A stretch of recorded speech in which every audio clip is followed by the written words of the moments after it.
Hello दोस्तों, स्वागत है आपका हमारे यूट्यूब चैनल। आज के वीडियो में समझने वाले हैं विजयनगर साम्राज्य की स्थापना, उसका विस्तार, उसके बाद उसका आखिर में उसका पतन कैसे होता है। यानी कि हम चलिए अच्छे से इस चीज़ को समझते हैं। ये जो विजयनगर आप नाम से देख रहे हैं, विजयनगर नाम से समझ में आता है विजयनगर यानी कि जीत का नगर, जीत का शहर। ठीक है, जीत का शहर इसे कहा जाता है। तो इसके बारे में वीडियो को शुरू करने से पहले मैं आप लोग को थोड़ा सा समझा दूं कि विजयनगर क्या था। तो पहले हम इंडिया का मैप से समझते हैं। ये है भारत का मैप। ठीक है, ये भारत का मैप हो गया। और इस जगह में आप जो देख रहे हैं यहाँ पर, जो वर्तमान में आप कर्नाटका जानते हैं, अभी क्या है, कर्नाटका है। ठीक है, और उस जगह में था विजयनगर। ये जगह क्या था, विजयनगर था। और विजयनगर एक हिंदू राज्य था और इसकी स्थापना करने वाले कौन थे, तो हरिहर और बुक्का नाम के दो भाई थे। हरिहर और बुक्का नाम के दो जो भाई थे, उसने एक हिंदू साम्राज्य विजयनगर की स्थापना की थी। वो कब किया था, तो 1336 में किया था। ठीक है, इन पूरे भारत में जहाँ मुस्लिम का साम्राज्य था, वहाँ पर एक हिंदू साम्राज्य विजयनगर का स्थापना करना समझ लीजिए बहुत बड़ा चुनौती का काम था। और उसके सामने तो बहमनी राज्य, मुस्लिम राज्य था, और जिसके साथ विजयनगर का हमेशा तनाव, टेंशन चलते रहता था। तो ये फिर भी इन मुस्लिम साम्राज्यों के बीच रहकर ये हिंदू साम्राज्य ने लगभग 200 साल तक शासन किया था। ठीक है, तो चलिए समझते हैं अच्छे से और कि विजयनगर था क्या। तो देखिए, विजयनगर साम्राज्य की स्थापना हरिहर और बुक्का ने 1336 ईस्वी में की थी। अब ये हरिहर और बुक्का देख रहे हैं, दोनों हिंदू थे और ये दोनों भाई थे। और इन दोनों ने 1336 ईस्वी में विजयनगर साम्राज्य की स्थापना की। और उनके पिता का नाम था संगम, और उन्हीं के नाम से इस वंश का नाम संगम वंश कहलाया था। ठीक है, उसके पिता का नाम से अपने वंश का नाम संगम वंश कहलाया। और इस वंश का पहला राजा हरिहर प्रथम हुआ था। जो हरिहर बुक्का है ना, दोनों भाई में, तो ये जो पहला वाला जो हरिहर देख रहे हैं, वही पहला साम्राज्य भी बना था, पहला राजा बना था। ठीक है, उसने विजयनगर साम्राज्य की स्थापना की और हम्पी को इस साम्राज्य का राजधानी के रूप में स्थापित किया। और यहाँ का जो विजयनगर जो बनाया, और विजयनगर में एक शहर था हम्पी, उसको उसने राजधानी बनाया था। और ये जो हम्पी देख रहे हैं, ये तुंगभद्रा नदी के किनारे स्थित था।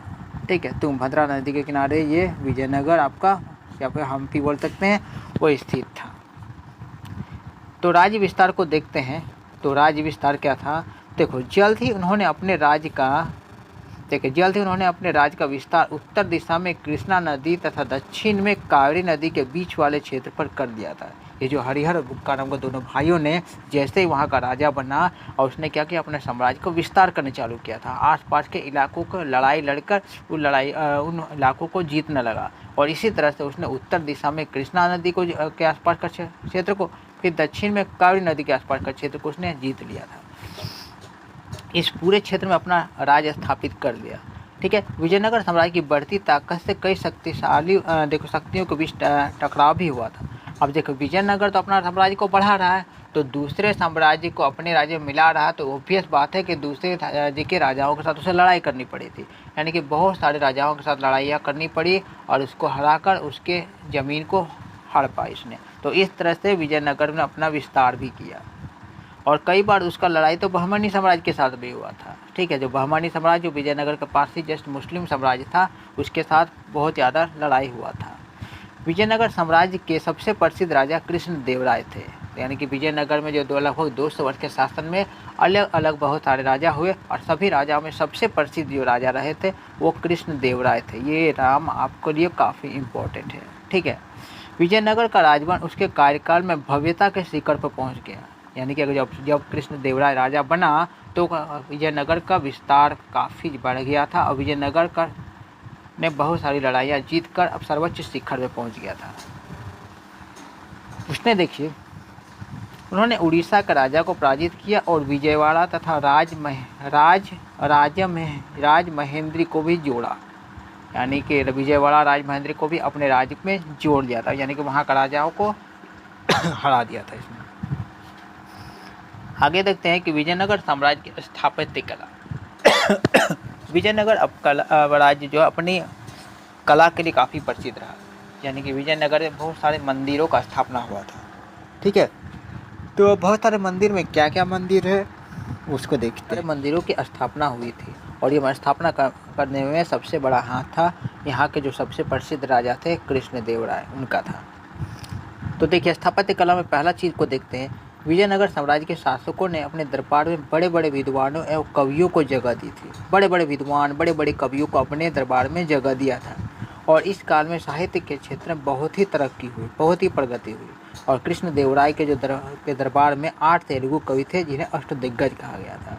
ये जो अष्टदिग्गज जो है देख रहे हैं कृष्णदेव राय के दरबार में, ये जो 8 तेलुगु कवि थे और ये काफ़ी प्रसिद्ध कवि थे और इसी 8 तेलुगु कवि को ही कहा जाता है अष्टदिग्गज। ये थे किसके दरबार में?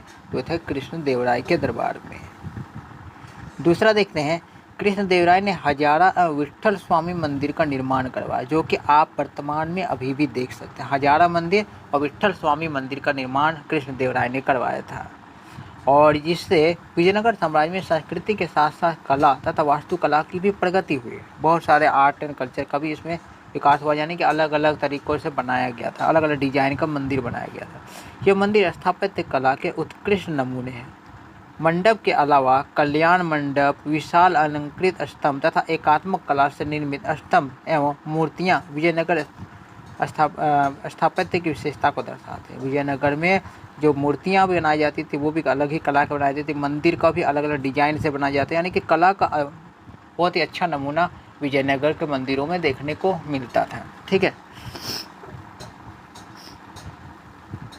उसके बाद देखते हैं चित्रकला के क्षेत्र में लेपाक्षी शैली तथा नाट्य क्षेत्र में यक्षगान का यहाँ पर विकास हुआ था।